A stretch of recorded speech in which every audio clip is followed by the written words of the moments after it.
Hey, Care Partners, welcome back to Memory Care with Teresa Youngstrom. Excited to see you all back again, and I hope you're enjoying these podcasts. This is episode 8. We're getting there. It's amazing. And we have a big, important topic today. How about ethical dilemmas with dementia? If you think about it, these challenges come up all the time. And the reason they come up is because sometimes we're trying to do life with someone who can't always tell us what they want or what they're looking for and what decision they would have made. So we'll talk a little bit about the challenges that come up, and we'll also talk about some preventative ways that you can plan ahead so that you're not faced with these crazy challenges when they come up. So let's go on and get started. This is going to be a part 1, guys, because there's just so much to talk about when we're talking about dilemmas. So let's identify just a few of those dilemmas. Let's go next slide. All right. So, what could go wrong? What could go wrong, right? When there's a lack of cognition to make a decision or follow direction. And when I started writing down these problem areas, it was like, oh my goodness, just in the short time, looking at interactions I've had in situations with folks, it's just amazing. So we talk about safety at home, and this comes up all the time. So is mom still safe at home? Is dad still safe at home? And sometimes I had a family member just this week say, wouldn't it be great if they would just downsize? And all these things, you need to pause. And the reason you have to pause is because A, every situation's different. B, is there risk or danger? Or are you just looking to make your life more convenient in caring for this person? So safety at home, are they going out at inappropriate times? Do they no longer have awareness of day, night? Are those kind of challenges happening? Are they putting something on the stove, turning it on, leaving it on, burning up pots and pans? I took care of a lady once who lived in an apartment building. And the first time I came in to see her, assess her, and the company I was with was bringing in private duty. And I noticed that she had a plastic container duct taped to the ceiling near the door. And I just happened to later ask about, the bowl taped to the ceiling. And you're not going to believe what was under the bowl. Yeah, the smoke detector. The smoke detector was under the bowl because the landlord kept complaining that the smoke alarms go off and then the fire department shows up and they get charged. And so she had a way to fix that. You just tape something over that stupid thing that keeps calling the fire department. And so the logic is a little messed up there. But these are things that we run into. So leaving stuff on, burning stuff on the stove can be a problem. If there are pets involved, that goes along with safety in the home. Maybe they forget to feed the pet, let the pet out, just care for the pet. Sometimes we accumulate lots of pets especially if we're lonely. And if it's just one person, you might find they've taken in every stray cat in the county. And out of love, for sure. How about enacting the power of attorney? That is a big deal because really we could talk about safety in the home for 2 days. But enacting the power of attorney, we'll talk more about that later. But those are things you guys need to take care of right away. To have a healthcare and a financial power of attorney, a living will. To do that early on when a person definitely still has capacity to inform you on their wishes. It's vital. When I worked in the emergency room as a registered nurse, I can tell you it happened a lot that we'd have someone come in critical condition and the family was at odds over how we should proceed. For example, whether to do CPR, whether to intubate the patient, whether they wanted to be on a ventilator or not. And I tell you what, that's not the time. That's not the time to be discussing it. We need to discuss it years in advance. So any of you out there that don't have that done, let's do it. Get it done, because you know what? You are relieving the stress and grief off of the person who's going to be left trying to make those decisions as to what they think you may have wanted. But yet you didn't talk about it with them, so they don't know. And it's really unfair, and a lot of guilt can ensue. You don't want to end up in the emergency room and not have your power of attorney, because really when the power of attorney kicks in is when you are incapacitated. I think some people think that if they go ahead and sign that, then that person has rights to their finances, but talk to your elder law attorneys. That's not the case. It's when you are incapacitated. We get into the gray area with the dementia part, and does this person still have ability to make their decisions, but they're struggling with maybe cooking or remembering to shower? Or is this person now at a place where someone should be making decisions? Those are gray areas. Those are ethical dilemmas. That's what we're talking about. How about whether or not to use a therapeutic fib? There were plenty of times when I used therapeutic fib with my mom. I've told you about her asking me if her parents were there yet, and I would leave and check the driveway and come back, and knowing full well they had been gone for about 25 years, but that's not the time to talk about that. And in that moment, if she feels like they're alive and she's back in time, well, I've got to go with the flow and keep the peace. And I just said, hey, Mama, I checked the driveway. They're not there, but I got someone out there watching for them. Oh, good, good, good, she said. And that just brought down her worry. And then I was able to redirect her to a happy place. So therapeutic fib, good, bad. I mean, I've had some family members say, by golly, I haven't lied, and I'm not going to start lying to them now. And they frequently come back 2 years later just absolutely distraught and having destroyed a relationship with someone who they couldn't use their logic with. And so, all of these things, they're individual for each person. And sometimes when we're dealing with someone who has brain failure, we're doing individual care, personalized care. But the thing about dementia is you can be somewhere in the morning and somewhere else in the evening, and figuring that all out and having the capacity to roll with that can be really tough for you. How about consent for treatment? I got a story later to tell you about a woman who went to the hospital and couldn't give consent. They had called me about that. So if you have dementia, can you still consent for treatment? If you need a procedure done, if you need, your gallbladder, removed or something like that. That's tough. And would she want that? I recently worked with a family who the dad had fallen and broken his hip. He was in a memory care community, and they had to decide whether to fix the hip or not, and whether that additional anesthesia would be good or bad for him. And it was the fracture in a way that he could still get around, and we could transfer him and use a wheelchair, and maybe he could eventually be up with a walker. And so another dilemma. Another ethical dilemma. How do we figure this out? Dementia in jail, you're probably thinking, why is that even on there? Well, I had a client go to jail. And sadly, with frontotemporal challenges, frontotemporal dementias, where I may lose my safety awareness, I may lose my filter of what is coming flying out my mouth, I can alienate a lot of people and tick a lot of people off because my filter's out. And so everything I think comes flying out my mouth, kind or otherwise.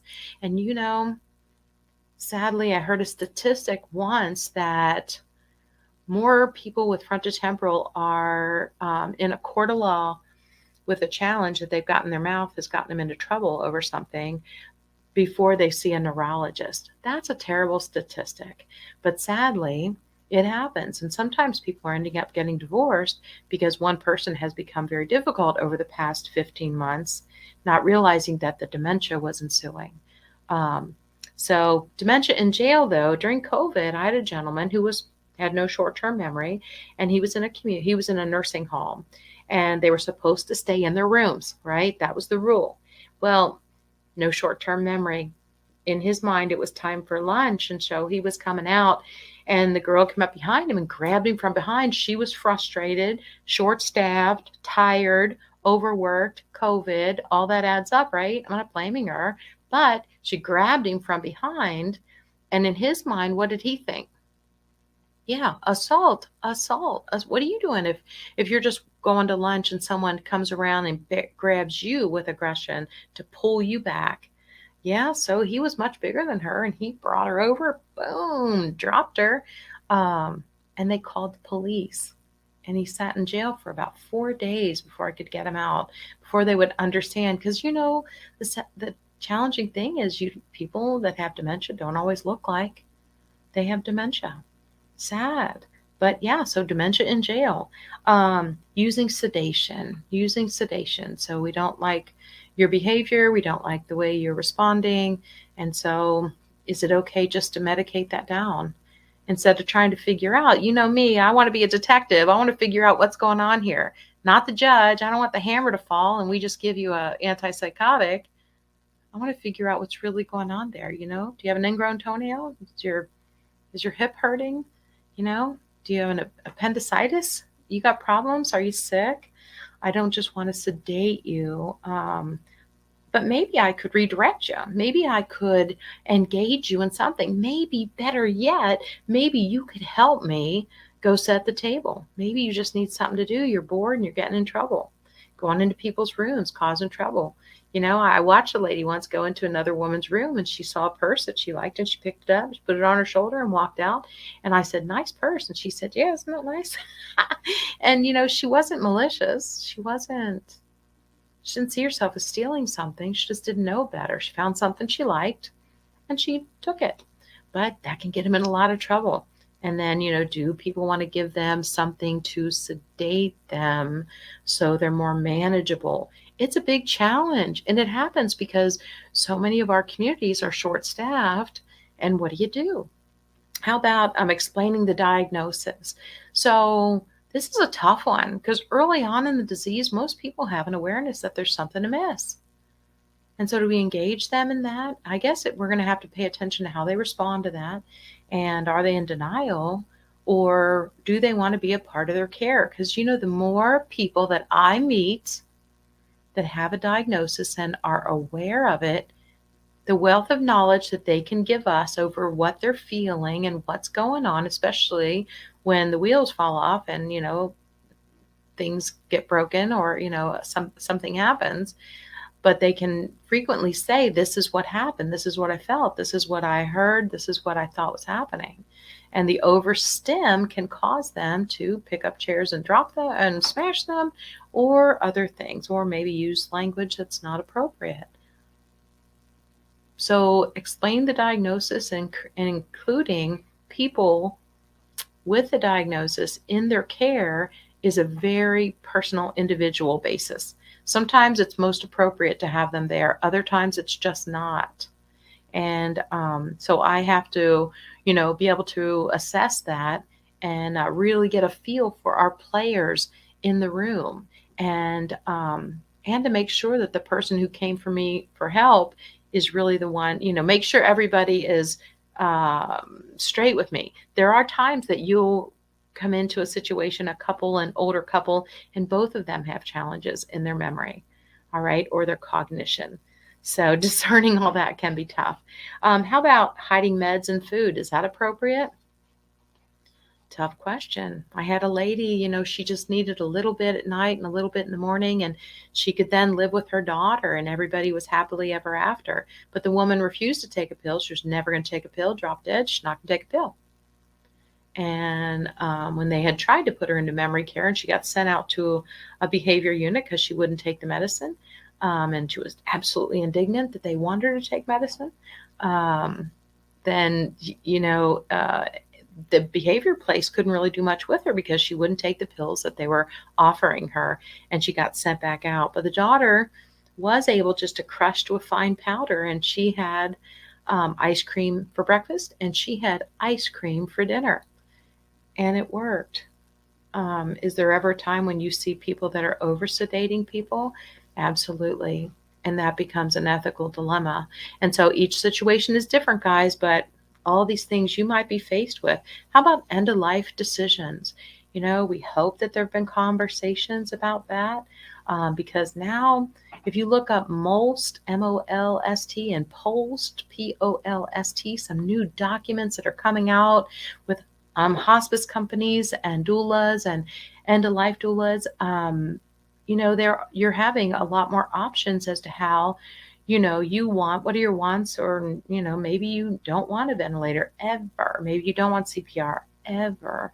And you can write that stuff down. Maybe you're okay with a feeding tube, maybe not. But those are certainly those end of life decisions, when to bring in hospice, when to not. And just so you know, people with dementia can tend to get hospice, get Medicare to cover hospice earlier on than other individuals, as long as they have lost some capacity, some of their activities of daily living. Like maybe if they can no longer do their hygiene, feed themselves, and maybe they've got a rash or something from incontinence, you can have them evaluated and qualify. I would certainly do that early on and have them in the wings to be able to help you.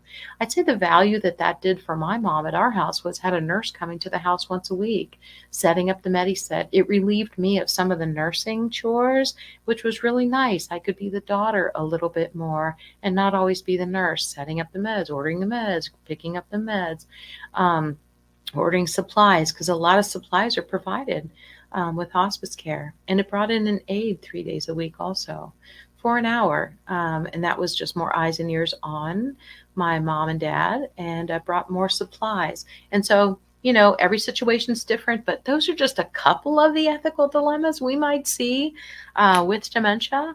And there are lots and lots more. So when we're caring for someone with dementia, hopefully decisions are considered and decided by individuals of good character who discern moral questions with good faith, right? And seek to make the best judgment. You really want to have someone who cares about the person. So when you're designating people to make decisions for you later in life, usually it's a family member, but doesn't have to be. Just so you know that. It could be a brother-in-law, sister-in-law. It could be a neighbor. It could be your best friend from college. It all depends on everybody's situation, their relationship.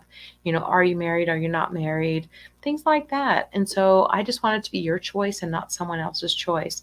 But I do want to trust that the person who is making these decisions is of, they do understand what you want, because we do have, there are guardians out there.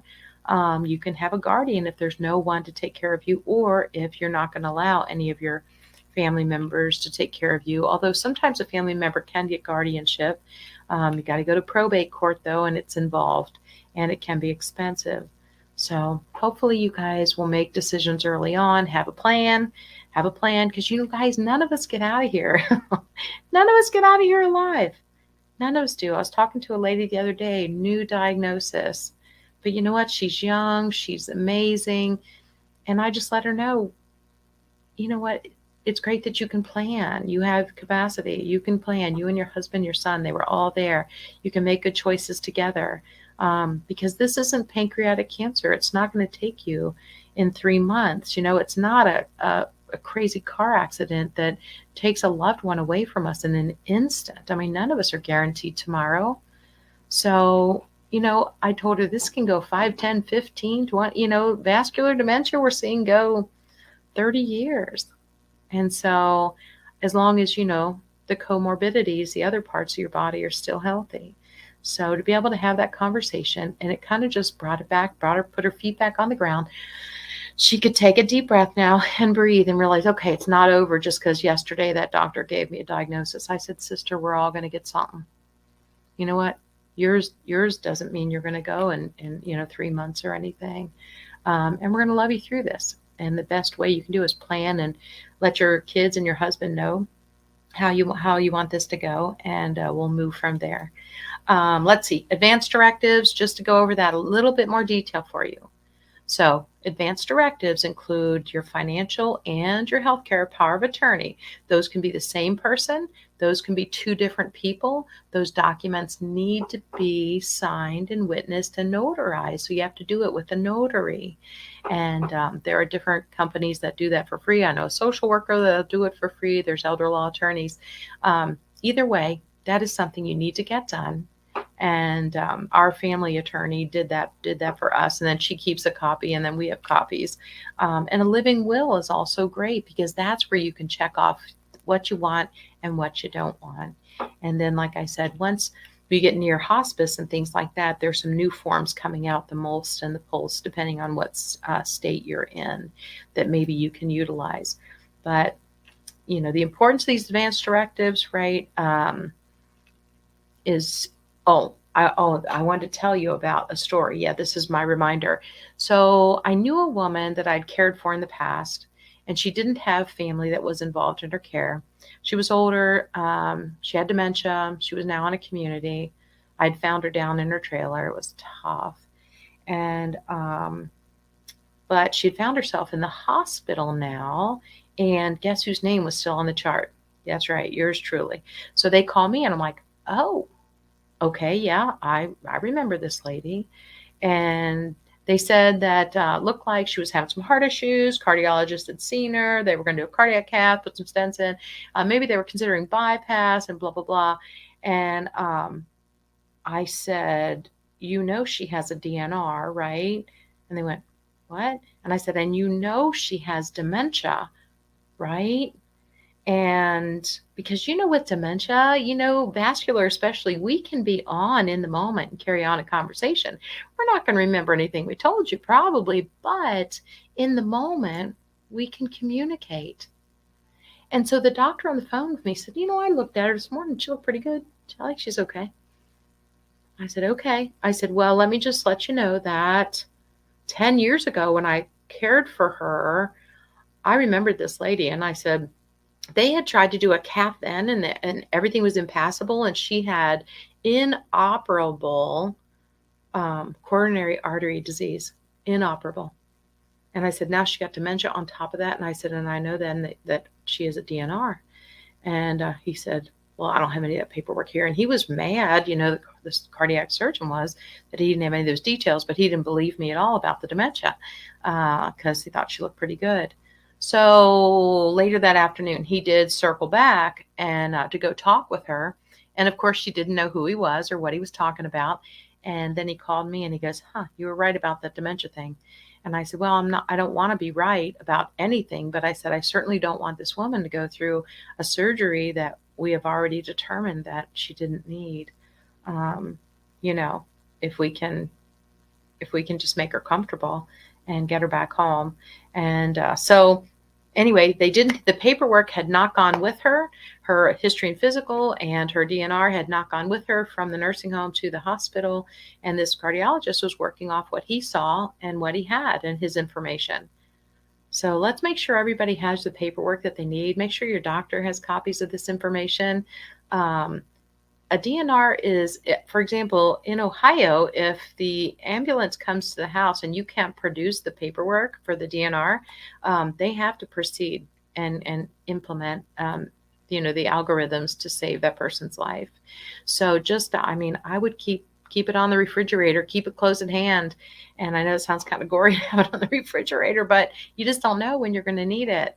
And so just make sure your doctor has a copy and everyone who may need it has a copy. I know some daughters may keep that copy of it in their purse just because whenever they're out with mom, that they might need it. So probably more than you wanted to know about advanced directives, but it can be involved. So just get her done. You know what? Go ahead and get that paperwork done, have it done, and then it's done. But just know that you can circle back and if it's been 5, 10, 15 years since you've done that, it may be a time to go back and look at it again and make sure the people you designated are still alive, are still friends of yours and have your best interest, right? And you can update those at any time, just so you know. There was also one other thing I thought of is that we had an individual who they wanted to switch the power of attorney and the person was unable to sign. The person had mid-stage and stage dementia, and so he was not able to give permission.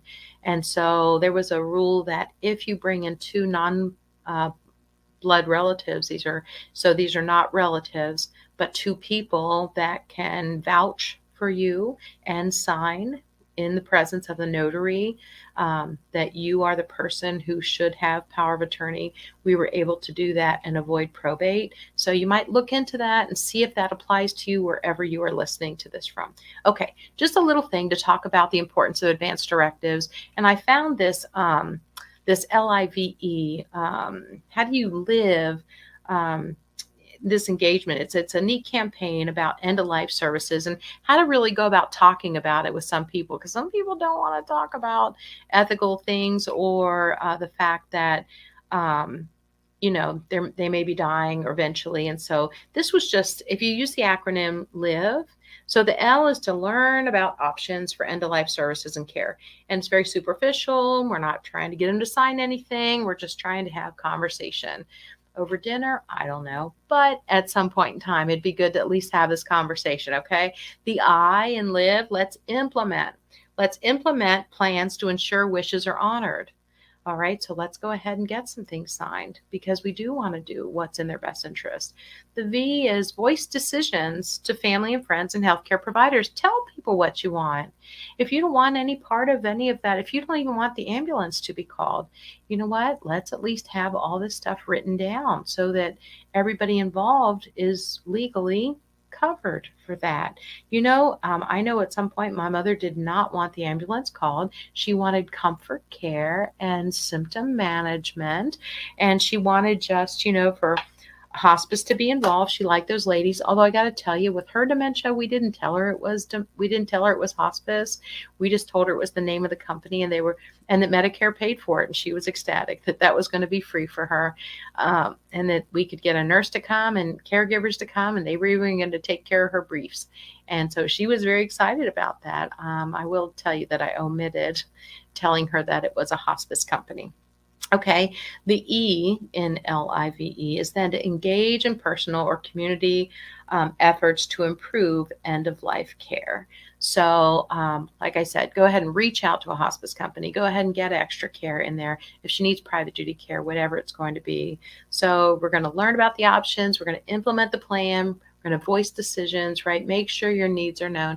And if they change, make sure that you speak up. And don't be afraid to talk about these things. They're important. They are important. So having these documents taken care of, right, will save your family just so much hardship, you guys, possible trauma, regret. Like I said, working in the emergency room and watching loved ones struggle with what to do and whether to do the CPR and put mom on that ventilator or not. So hard. And they're very emotional decisions. And so, like I said, get these documents done. So I think we are going to pause here. Boy, that went fast. Goodness gracious. Fast, incredibly fast, 30 minutes with you all. So there's the first part of, ethical dilemmas with dementia. And we're going to talk about more things next week. I'm so excited you're here. My name is Teresa Youngstrom. I'm a dementia specialist. My company is A Better Approach to Memory Care. And we do consultations, whether phone, Zoom. We can do them anywhere now across the states because of Zoom. And so phone, Zoom, or around the kitchen table. We're doing lots and lots of staff training, and even have a staff training video available for you to purchase, or for you to tell your community or your private duty company that they could purchase that and use that training with their caregivers. Because if you bring me in to do training, you're going to need me again in 30 days when your staff turns over. So we do, and just as a speaker, I love to do speaking events too. And this is our podcast, Memory Care with Teresa. It's the latest thing that we're doing, just to try and serve more and more people who are struggling with the issue of dementia. It's not going away. We need to just come alongside and join these folks on the journey and let them be involved as much as they can. Let them be as active as much as they can. And then just to love them to the best of our ability. That's what we do. Bring them joy in the moment. That's what we do. So again, Teresa Youngstrom, I hope that you'll like and share this and subscribe, right? And that would be wonderful for me. All right. You got this.